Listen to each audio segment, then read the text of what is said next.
Il faut les forcer à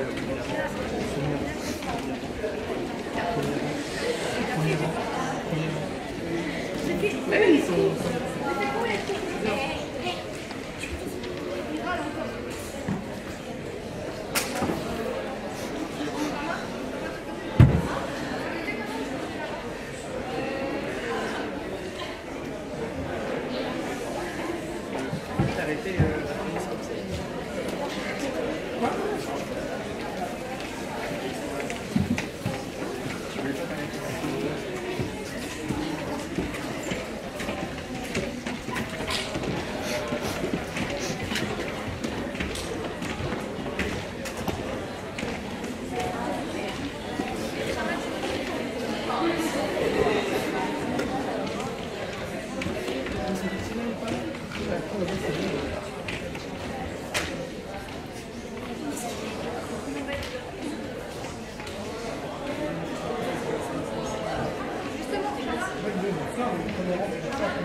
Vous pouvez compter le nombre de gens là?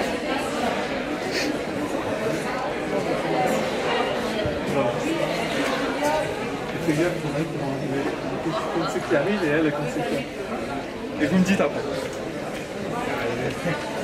J'aime bien qu'ils vont arriver aussi.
Combien 108.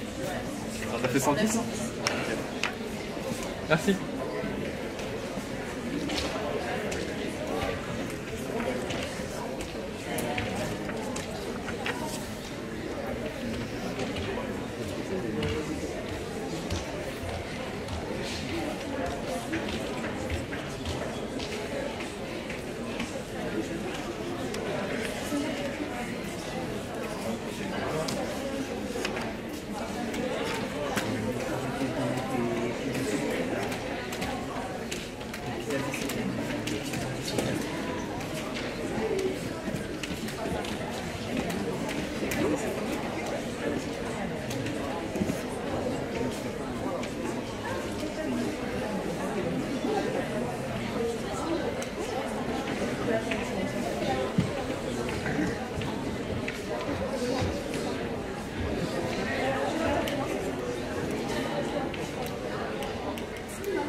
Bonsoir.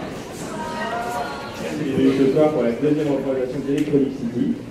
Electronic City, c'est la pièce sur laquelle nous avons travaillé avec la tête de l'INACO cette année, aussi appelée Troupe à Mouscatel, par rapport à des choses à ceux qui étaient là l'année dernière. Je vous souhaite une bonne représentation, ça va durer à peu près 1h10. Et je vous rappelle qu'il faudra rallumer au téléphone à la fin de la présentation.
Mon palme, mon organizer, mon notebook, ou au moins une boussole. Ou un MP3, on pourrait écouter un peu de musique jusqu'à ce que quelqu'un passe, n'importe quand. Il a un carnet, il note dans quel couloir de quelle ville il a loué sa chambre. Et il a besoin de ses dossiers. Putain, merde. Mon avion. Comment je vais y arriver maintenant? J'ai besoin de ces merdes de trucs de dossier pour le prochain vol, sinon c'est même pas la peine. 7, 1, 7, 2, 4. 7, 1, 7, 2, 5. Oh, putain de code. Mais si seulement je savais dans quelle ville je suis là. Et puis pourquoi il se power failure dans mon cerveau? Tous ces chiffres effacés et tous ces...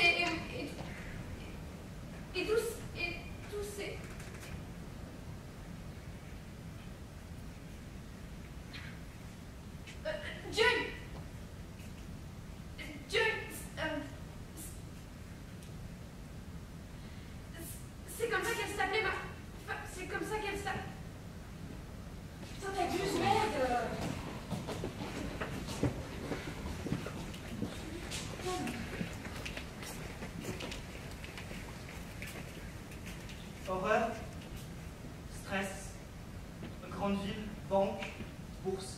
Les flux d'argent coulent, la testostérone coule, bouillonne. Tout l'immeuble, 2000 studios, tous appartiennent à la même chaise, les mêmes façades identiques, partout dans le monde. J'ai toujours la sensation d'arriver et jamais de partir. Je voyage mais je ne bouge pas.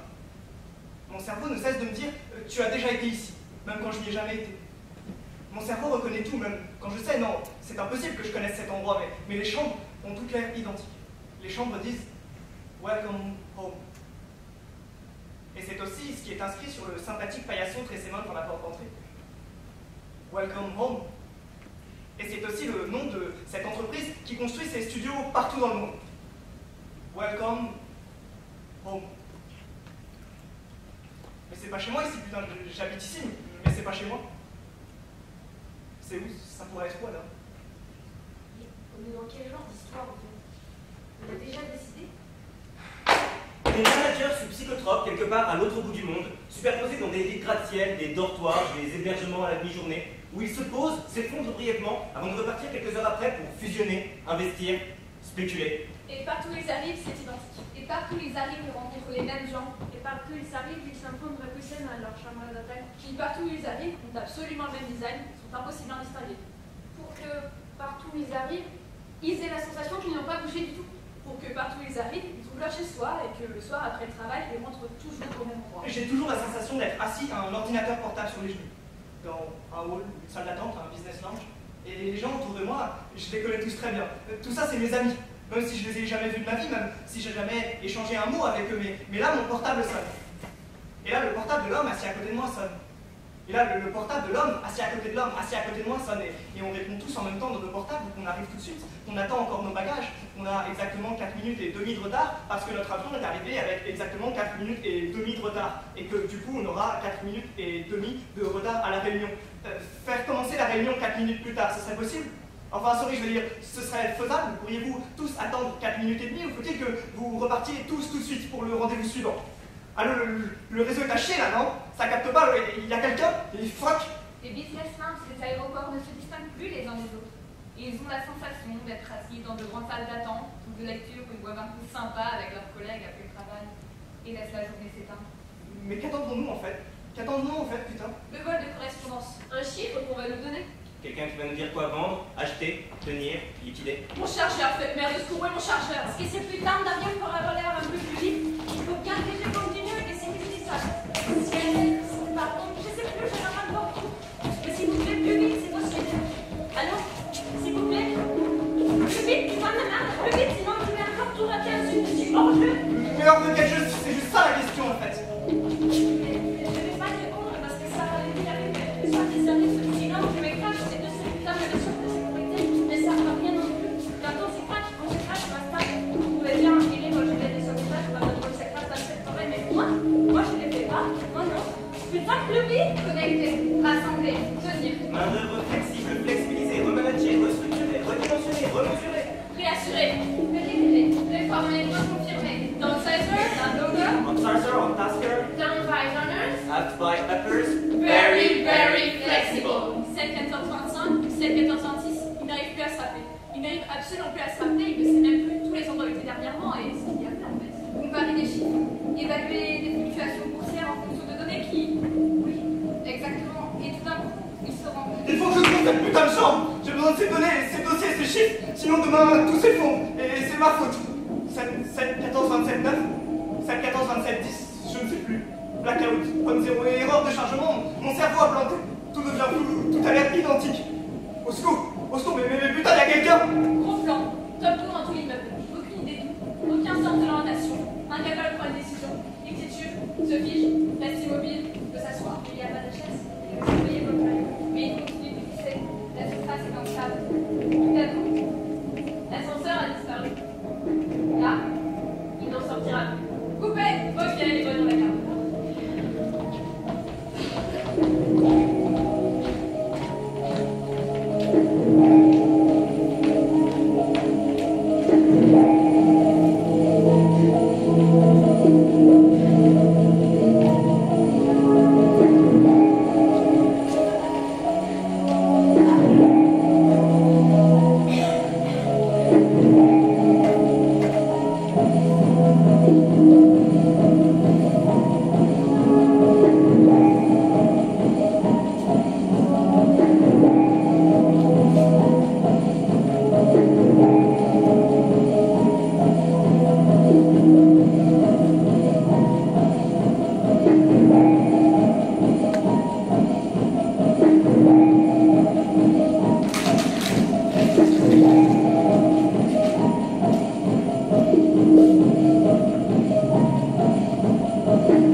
dans les hôtels qui en même temps sont des hôpitaux pour séjours courte durée et des maisons de vacances.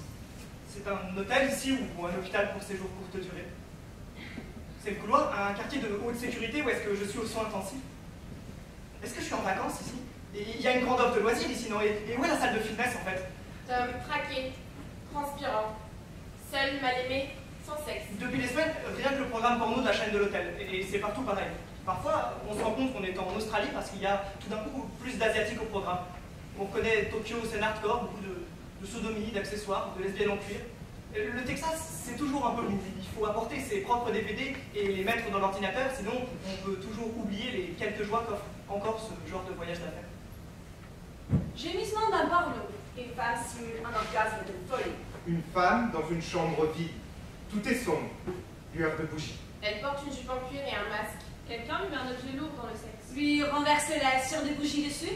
Elle chevauche une bite en caoutchouc noir. Pendant qu'autour d'elle, une meute d'hommes se branle sur elle. Là, simultanément, le bruit de 700 hommes d'affaires dans la chaîne d'hôtels Welcome Home. Couchés sur leur lit à côté de leurs ordinateurs portables et qui se masturbent. Dans le couvre-lit de la literie en série Welcome Home. Respiration lourde. Ensuite, il court dans la salle de bain Welcome Home, passant à côté de la gravure d'art en série Alpha 2000, une gravure d'art impressionniste inspirée par Monet.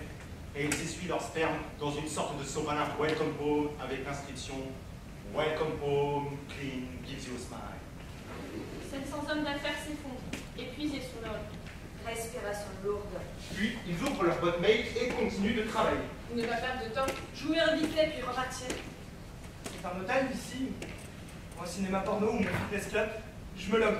Electronic City tape mon code que je ne dois jamais oublier. Sinon, je suis perdu. Mais j'habite ici depuis des années, non?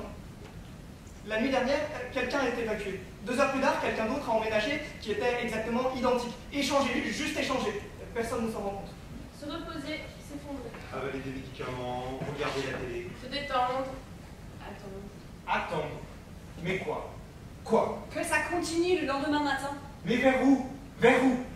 Je sais pas. C'est sur un message que mon père transmet par SMS à mon portable et que je trouve le matin en buvant mon café. Des centaines d'hommes se fichent dans des couloirs et tentent de se souvenir de leur code. Ils regardent dans le miroir mais ils ne savent plus ce qu'ils y voient. Je suis censé être ça. Ce type-là dans le miroir de la salle de bain, c'est moi, ça. Je n'arrive plus à me souvenir de la dernière fois où je suis censé avoir ressemblé à ça. Parce que leurs voisins ne se distinguent de rien. Parce qu'ils ne se souviennent pas de leur propre histoire. Parce qu'ils n'ont pas d'histoire, juste une succession d'événements toujours identiques. Mais depuis des années, au moins un an. Quand, je me rappelle plus quand tout ça a commencé. Tom commence à compter. 17, 16, 15, Ils chantent 14, doucement une chanson. 13, Tu te souviens, Tom? 12, Voix faible. À peine audible, plutôt un souffle prudent. La voix d'un homme qui ne chante que pour se rassurer. Je ne sais pas, il a une voix avec laquelle il pourrait chanter. Qu'il est chantant, il a peur tout d'un coup. Que ne sait pas comment continuer. Ne sait pas comment sortir d'une situation d'où il a perdu toute vue d'ensemble. Bruit des bagues. Puis, Bourdonnement sourd dans un couloir interminable. Pourquoi personne ne parle ici? Pourquoi c'est si effroyablement silencieux ici? Eh oui, il y a quelqu'un? Et il crie. Eh oh! Personne ne m'entend n'entend ou quoi? pas. Eh oh, il y a quelqu'un? mais rien que son visage, qui cherche, égal. Juste avant le moment où il réalise qu'il ne trouvera plus la sortie. 17, 22, 14, 19, 25, 3, 17, 22, 6. Il crie.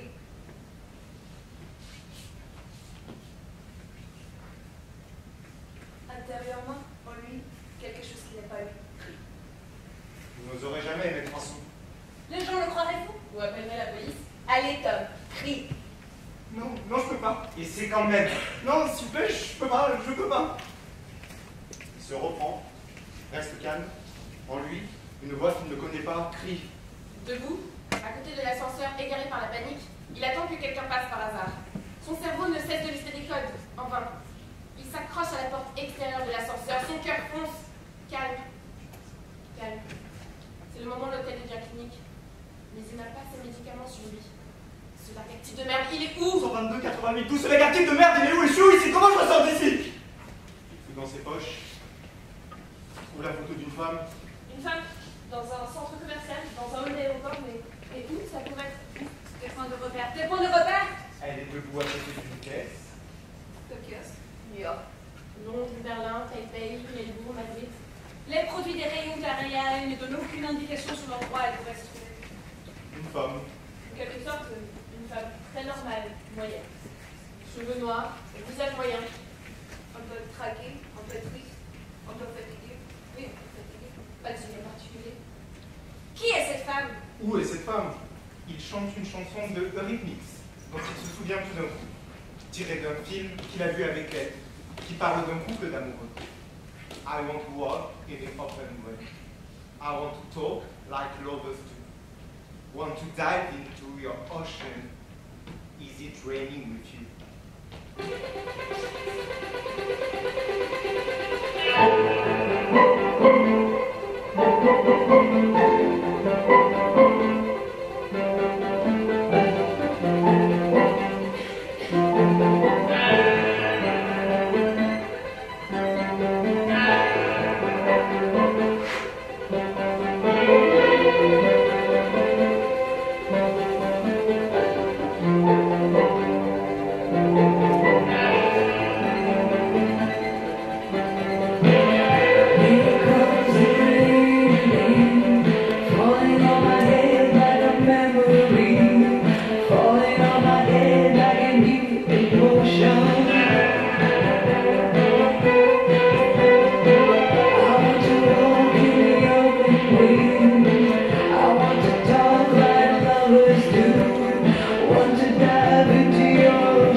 L'ascenseur fonce à côté de lui. Un peu d'un bruit.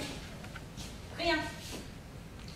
Ici, tous les sons sont tellement assourdis qu'on ne se rend même plus compte qu'on est en vie. Pourtant, dans mon cerveau, ça explose comme un crash d'avion. Je crache, je me crache, attention, appel d'urgence, je n'en peux plus, je ne sais plus comment continuer. Personne ne m'aide, personne ne me pilote vers la piste d'atterrissage, mais vers où? Où? Pas de signal, je ne pige rien, mais comment fonctionne tout ça ici? Je vais m'éteindre provisoirement maintenant, je tente un redémarrage. Tower Mayday, allô, 18, 21, 12, 14, quelqu'un m'entend? Mon cerveau calcule, il inventorie tous les codes. Encore 10 secondes jusqu'au choc. 9, 8, 7, 6, 5, 4, 3, 2, 1, 0.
Tout s'effondre.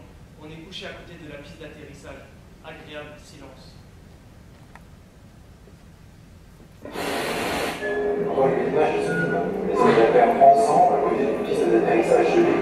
Légère respiration.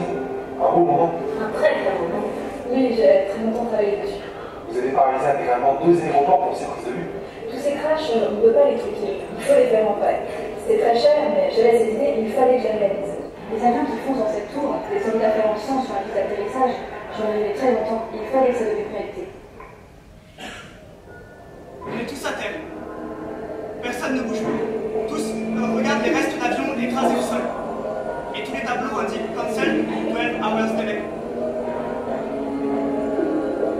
Notre propos, c'était aussi de, oui, absolument, une traite, une voie, valeur, marchandise en commerce intellectuel, nous autorisons la consommation de l'université, l'architecture du business, La flexibilité devient un type de comportement imposé. nouvelle forme de musique, reste d'histoire, Incompréhension de son propre mode de vie hystérique. Ainsi, l'obligation de s'adapter, de participer, se transforme en liberté de s'exprimer pour s'accomplir. La réalité du marché et la guerre, des processus incontrôlables forment ensemble un système incontrôlable. Dont le fonctionnement est devenu incompréhensible et qu'on ne peut présenter que sous une image ou de récit. jusqu'à l'image, L'image est le sens de narration. si vous comprenez ce que je veux dire. Tout à fait. Oui, ça, je comprends totalement.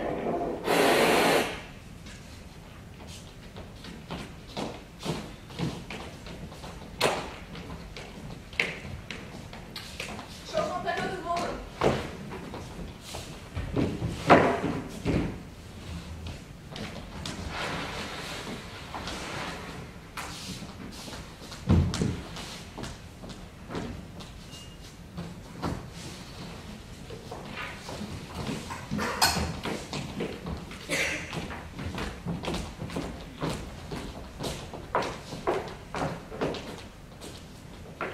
Jambe d'une jeune femme en sueur, cheveux noirs transparents, pas de style particulier. Son premier jour de travail comme employé à temps partiel au lounge de l'aéroport de, disons, Londres, Seattle, Rome, Sydney, Madrid, Berlin, Tokyo, Mexico City, Atlanta. Rome. On l'a déjà dit, Rome. Son premier jour dans cette filiale. peur sur son visage, peur croissant. Elle est vacataire, employée stand-by, comme on dit. Vers 22h, elle reçoit son planning par mail et est envoyée à différents endroits du monde au cas où quelqu'un manquerait quelque part. Toujours la même chaîne de supermarchés avec le stand fast-food prêt à manger intégré pour la upper class. Quasiment toujours placé au même endroit des différents aéroports, même design, même marque, mêmes exigences en termes de personnel. À 1h du matin, elle commence son service, la caisse lui est transmise par une collègue. Jusque-là, il n'est arrivé que 2 fois dans toute sa carrière qu'elle ait retrouvé la même collègue dans un magasin. Une fois à Seattle, une fois à Madrid. C'était Amy de l'Ohio. Et elles ont vite bu un café, ont un peu discuté et se sont étonnées que leur vie se distingue si peu l'une de l'autre. Pourtant, elles venaient de parties du monde complètement différentes. Elles aimaient toutes deux particulièrement les Golden Girls, elles ont parlé de leurs épisodes préférés. De Sex and the City aussi, qu'elles trouvaient toutes les deux drôles quelque part, mais un peu trop sexuelles. Mariées, 2 enfants, elles trouvaient toutes deux que c'était un peu trop poussé. Mais urgence, ça c'était leur monde. Là, elles se sentaient chez elles avec George Clooney. Et là, elles ont ri toutes les deux, se sont regardées, et chacune savait exactement ce que l'autre pensait à ce moment. Et elles ont répété ce nom, George Clooney. George Clooney. Et c'était plus ou moins évident que cet homme n'avait pas seulement une belle gueule. Il y avait sûrement sous sa blouse d'hôpital de quoi feindre un petit accident. Tu veux encore du café? Non, faut que j'y aille, ils m'ont déjà appelé. Mais peut-être... Oui, peut-être mardi prochain. Là, j'achète à Toronto, poste 37B, section A. Tu n'es pas à Vancouver, par exemple? Le clairement a fait penser là. Merci. La file devient de plus en plus longue. Mais comment ça fonctionne? Mais ici, il ne s'est jamais rien passé. Mais tout est toujours si parfait. Mais elle n'y est vraiment là que pour passer ce scanner infrarouge de merde sur l'étiquette et appuyer à la fin sur Total. Prendre l'argent et le mettre dans la caisse. La monnaie tombe automatiquement dans une petite poubelle à côté de la caisse. Ou le client peut la prendre lui-même. Pendant qu'elle scanne les prochains sandwichs et paquets de sushi. Mais je suis vraiment là pour passer ce scanner infrarouge de merde sur l'étiquette et appuyer à la fin sur Total, recevoir l'argent et le mettre dans la caisse. La monnaie tombe automatiquement dans une petite coupelle à côté de la caisse où le client peut la prendre lui-même pendant que je scanne déjà les prochains sandwichs et paquets de sushi. Avant, j'ai trié par taille des slips Calvin Klein dans un entrepôt à Singapour pendant 3 semaines. Et avant, j'ai travaillé dans un congélateur pour United Airlines, quelque part dans la zone aéroportuaire d'Atlanta.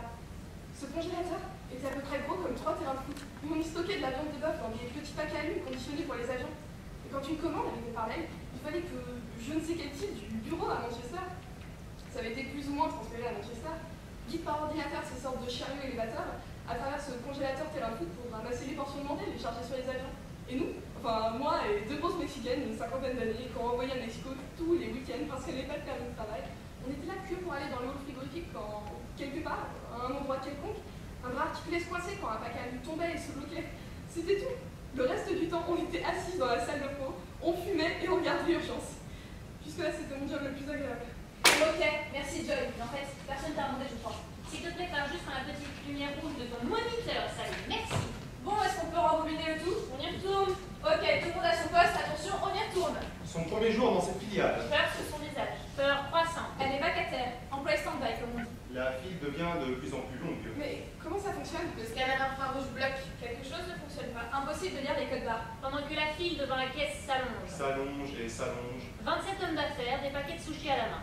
Ils sont tous pressés. Ils sont tous énervés par cette femme débordée à sa caisse, qui est trop débile pour scanner ces trucs de code barres débiles. Mais elle est vraiment là qu'il faut passer ce scanner infrarouge de merde sur l'étiquette, appuyer l'agent sur Total, recevoir l'argent et le mettre dans la caisse. La monnaie tombe automatiquement dans une petite coupelle où le client peut la prendre lui-même pour encaisser déjà les sandwichs et les paquets de sushis suivants. Fuck putain de merde! Les hommes d'affaires deviennent bruyants. Commence à péter les plombs. À ce moment du film, on a d'un coup la sensation de ce que cela signifierait si ces gens ne fonctionnaient pas selon des rails bien ordonnés. S'ils se mettaient d'un coup à péter les plombs, et en plus dans un quartier de haute sécurité, comme un hall d'aéroport, là où le système pour lequel ils travaillent est le plus vulnérable. Bourse et trafic aérien. Vous montrez les hommes dans un état où il suffirait d'une étincelle pour qu'ils cassent tout, que le feu devienne des tueurs fous. Oui, cette force m'a toujours intéressée. Le terroriste immanent du système. Ou peut-être faut-il me dire le drame. Le courtier qui ferait son coin un centre commercial et descend tout le monde. Peut-être que la meilleure comparaison serait un crash d'avion. Le courtier qui se crache et qui, dans son crash, anéantit tout son environnement. La catastrophe immanente au système. La variante occidentale de l'attentat suicide, mais dépourvue de motivation. Évidemment, il serait intéressant de savoir si au moment où ces hommes tirent dans le plat, ils pensent avoir une motivation. Si éventuellement, à ce moment-là, ils pensent savoir exactement pour ou contre quoi ils dirigent leur acte. Une pensée que nous qualifierions de malade. Évidemment, une pensée que nous devrions qualifier de malade, mais que nous devons tout de même prendre au sérieux si nous voulons savoir ce qui la motive, ce qui la déclenche. Et on revient à la caisse, à Joy de Johnny Bataille. Fuck! Fuck! Fuck! Fuck! Fuck! Fuck! Mon avion! Fuck! Fuck! Attends! Je continue! Plus loin, plus loin, plus loin! Plus vite! Putain, merde!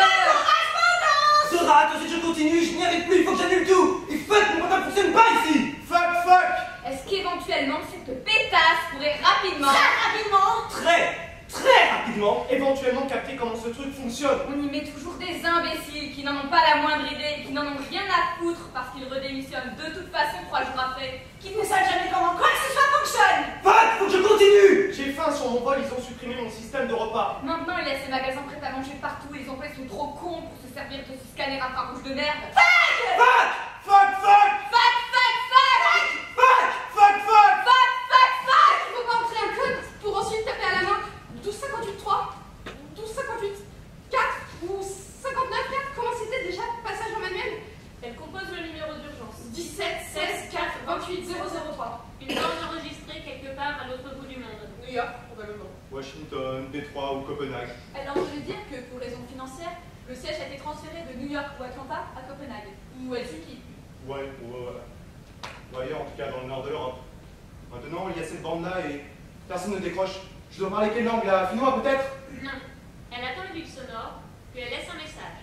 Joy, le scanner infrarouge est en service. The infrared reading machine. The machine treats the ciphers, the numbers